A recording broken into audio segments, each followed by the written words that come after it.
So, good afternoon po, Sir Aaron. I'm Rosan Ipigili from BSCS 1B. So, ang problem po na naisip kong i-solve is yung problem number 2. And ito po yung problem number 2.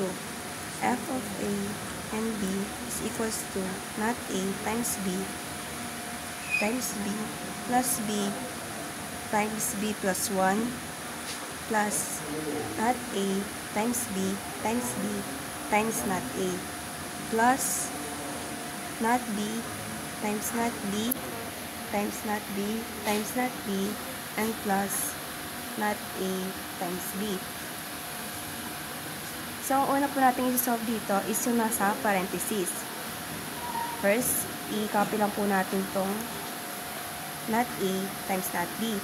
And now, i-solve po natin tong B plus 1. So, pag B plus 1 po, magiging 1 na po siya. And then, next is yung B plus B.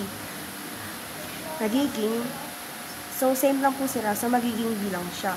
And then, i-copy lang po natin yung operator na kanina. Now, next naman po, i-copy lang po natin siya.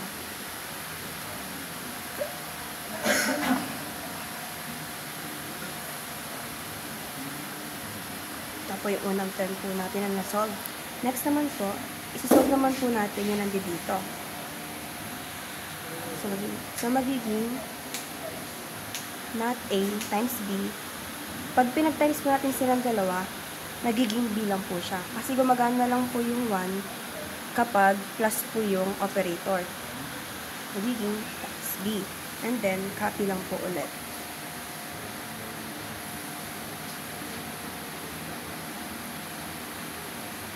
Then, not post lang lahat. Ayan na yung second na na-solve natin. Next naman po, i-solve naman po natin silang dalawa. Pag pinag-times mo silang dalawa, yung B and B, magiging B lang po siya. And then, ikakopy lang po natin yung not A.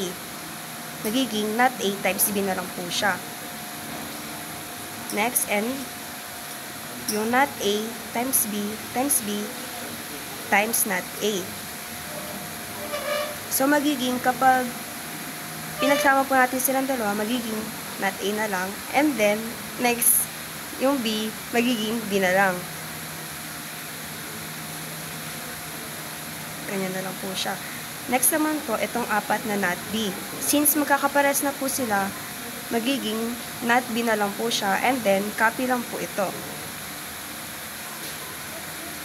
Since pare-pares na po silang not A and B, i-copy lang din po. And then, yung not B, i-copy lang din. And then, that's the last step. Ito na po ang answer. Thank you.